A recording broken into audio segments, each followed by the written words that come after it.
मई 1981 को बिहार सरकार की अधिसूचना के तहत एक जिले के रूप में सामने आया। यह शहर इससे पहले एक उपमंडल के रूप में मुंगेर जिला का एक हिस्सा हुआ करता था। खगड़िया को एक अलग उपमंडल के रूप में इसलिए बनाया गया क्योंकि संचार के आसान साधनों की कमी की यह भरपाई किया करता था। बाढ़ की पुनरावृत्ति इस जिले के लिए एक वार्षिक मामला बन गया था क्योंकि 5 प्रमुख नदियां जिसमें गंगा, गंडक, बागमती, कमला और कोसी शामिल हैं, खगड़िया उपमंडल के क्षेत्र से ही होकर गुजरती थी। बिहार के हर जिले की तरह खगड़िया का भी अपना इतिहास है जो कि काफी गौरवान्वित करने वाला है। खगड़िया जब जिले के रूप में सामने आया तो इसके पास एक दहनाल था जो गंगा, गंडक, कमला, बागमती और कोसी की बाढ़ से प्रभावित हुआ करता था। जो इसकी भौतिक स्थिति के कारण यहाँ लगभग सारे ऐतिहासिक स्थल विलीन होते चले गए। इस भाग में प्रचलित इतिहास के अनुसार ऐसा कहा जाता है अकबर के समय राजा टोडरमल को इस पूरे क्षेत्र का सर्वेक्षण करने की जिम्मेदारी सौंपी गई, लेकिन जब वह ऐसा करने में असफल रहे तो उन्होंने सलाह दी कि इस क्षेत्र को बाहर रखा जाना चाहिए। इसीलिए उन्होंने इस क्षेत्र का नाम दिया फरकिया और बाद में इसे फरकिया परगना के नाम से जाना जाने लगा। यह क्षेत्र जो पुराने जिले मुंगेर में शामिल था, पहले आर्य निवासियों के मध्य देश के रूप में प्रचलित था जिसे मिडलैंड कहा जाता है। इसकी पहचान महाभारत में वर्णित मोदागिरी नामक स्थान से की गई है जो पूर्वी भारत में वंगा और ताम्रलिप्ता के पास एक राज्य की राजधानी थी। इतिहास की शुरुआत में यह क्षेत्र स्पष्ट रूप से अंग साम्राज्य के अंतर्गत शामिल था जिसकी राजधानी भागलपुर के आसपास हुआ करती थी। अंग में भागलपुर और मुंगेर आधुनिक जिले शामिल हुआ करते थे और इसमें कोसी नदी का उत्तरी वार्ड भी शामिल था जिसमें पूर्णिया का पश्चिमी भाग भी शामिल हुआ करता था।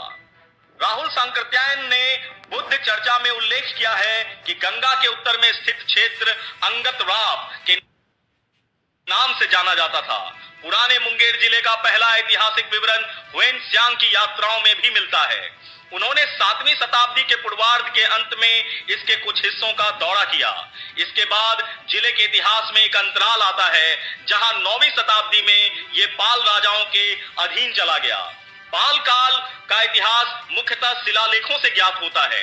हालांकि यह सच है कि हुएनत्सांग के वृत्तांत और पाल शिलालेखों पे उकेरी गई कृतियों के माध्यम से मुंगेर जिले के दक्षिणी भाग को कवर करते हैं। भारत में मुस्लिम शासन के आगमन के बाद यह पूरा क्षेत्र मुस्लिम शासन के अंतराल से गुजरा। 1926 के मुंगेर जिला के राजपत्र में इसे मुंगेर उपखंड का नाम दिया गया जो फरकिया परगना से निकलकर सामने आया। 2010 में बिल गेट्स जो माइक्रोसॉफ्ट के संस्थापक हैं वो इस जिले में आए और अलौली प्रखंड के अंतर्गत गुलरिया मुसहरी गांव गए और उन्होंने वहां गांव की स्थिति को देखकर उस गांव को गोद ले लिया। इस जिले में कोसी के तट पर स्थित मां कात्यायनी का मंदिर बेहद प्रसिद्ध है। यह 52 शक्ति पीठों में से एक है। यहाँ मां सती का दाहिना हाथ गिरा था जिसका प्रमाण हमें स्कंद पुराण से मिलता है। मंदिर में सोमवार और शुक्रवार को खास रूप से पूजा की जाती है।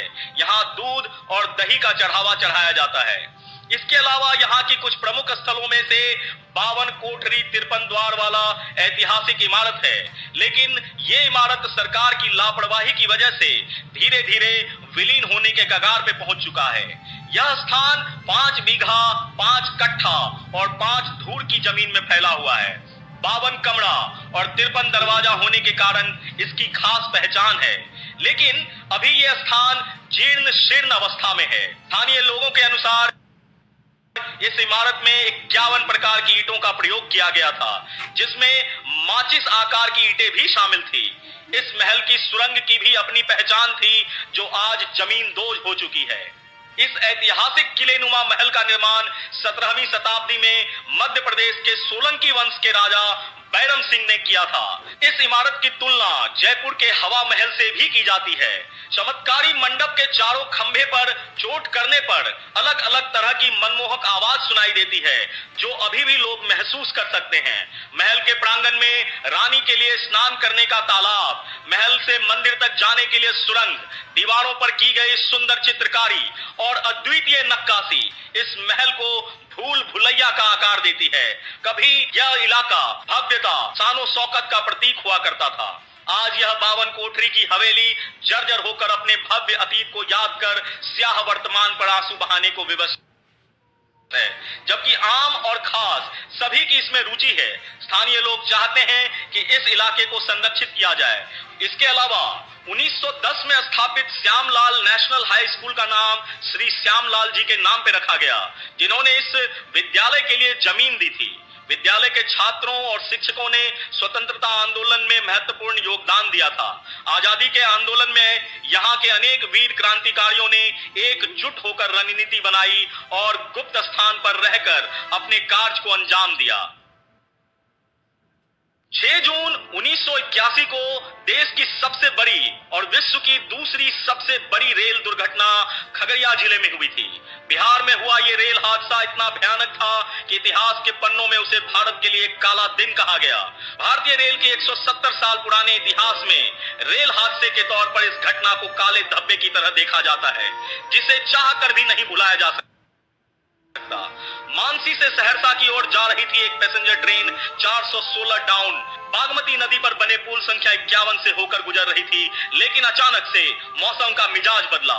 तेज आंधी और बारिश होने लगी। अचानक ड्राइवर ने ब्रेक लगाई और ट्रेन की 9 में से 7 बोगियां फिसलकर पुल तोड़ते हुए लबालब नदी में विलीन हो गई। आसपास के लोगों की माने तो इस दुर्घटना में तकरीबन 800 लोगों की मौत हुई, लेकिन उन्हें केवल 286 शव ही बरामद हुए। कईयों का तो पता ना चल सका। इस दुर्घटना के पीछे कई कारण और अनकही बातें कही गई, जो बाद में अलग अलग बातों के रूप में सामने आई। इस विषय पर एक अलग से एपिसोड बनाने की आवश्यकता होगी, जिसे हम बाद में बनाएंगे। यह जिला, जैसा कि पहले भी हमने बताया, 7 नदियों से घिरा हुआ है, जो अपने आप में खास है। इस जिले में शामिल जलोढ़ मैदान का मुख्य हिस्सा वर्तमान में मुख्य रूप से एक तस्तरी के आकार का अवसाद है, जिसका का केंद्र बारिश के दौरान नदियों के अति प्रवाह से जलमग्न हो जाता है और वर्ष भर दलदली गड्ढों से भरा हुआ रहता है। तटबंधों के निर्माण के बाद बाढ़ में जरूर कमी आई है, लेकिन अभी भी जिले के बड़ा हिस्सा, पश्चिम में गोंगड़ी महसखूट सहरसा रोड, उत्तर में कोसी और दक्षिण में गंगा पूरी तरह से जलमग्न है। राष्ट्रीय राजमार्ग और नई दिल्ली गुवाहाटी रेलवे लाइन को छोड़कर अधिकांश हिस्सा बाढ़ का दंश सहती है। गंगा अपनी पूरी लंबाई में जिले की दक्षिणी सीमा से बहती है। इस नदी में गंभीर परिवर्तन की प्रवृत्ति है, जिसके परिणाम स्वरूप उत्तरी किनारे पर दियारा भूमि का एक विशाल भूभाग बन गया है। बूढ़ी गंडक बेगूसराय जिले से होकर जिग जैग मार्ग से होकर गुजरती है और खगड़िया शहर के किनारे से बहती हुई गंगा में शामिल हो जाती है। पूरे जिले में कोई पहाड़ नहीं है और इस जिले में कोई खनिज भी नहीं पाया जाता। जहां तक भूमि उपयोग पैटर्न का सवाल है, जिले में गेहूं प्रमुख रबी फसल है।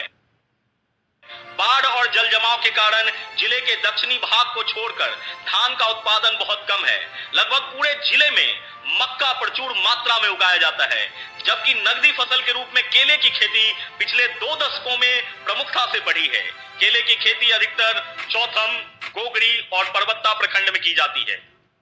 इसके अलावा आम और लीची इस क्षेत्र में वृहत रूप में उगाई जाती है और यहाँ के आम और लीची पूरी दुनिया में भेजी जाती है। खगड़िया रेलवे और सड़कों के माध्यम से बिहार के अन्य जिले और देश के अन्य हिस्सों से अच्छी तरह से जुड़ा हुआ है। नई दिल्ली गुवाहाटी रेलवे लाइन खगड़िया से होकर गुजरती है।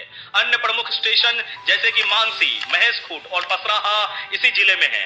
मानसी से एक ब्रांच लाइन सहरसा की ओर जाती है, जबकि खगड़िया से एक लाइन समस्तीपुर की ओर जाती है।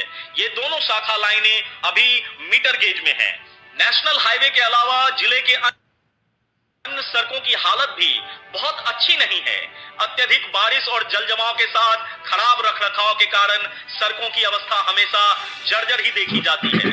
जिले में व्यापार और वाणिज्य ही एकमात्र गैर कृषि आर्थिक गतिविधि है। खगड़िया और गोगरी जमालपुर दो महत्वपूर्ण व्यापारिक केंद्र हैं। खगड़िया घी बनाने के लिए बेहद प्रसिद्ध है।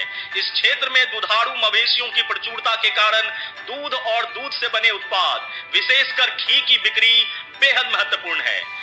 यह इस क्षेत्र का पारंपरिक व्यवसाय रहा है। 1960 के गजट में भी कहा गया था कि खगड़िया जिले में एकमात्र लघु उद्योग जिसने लोगों के बीच अच्छा नाम कमाया है वह घी बनाना है, जो इस उपखंड में बड़े पैमाने पर किया जाता है।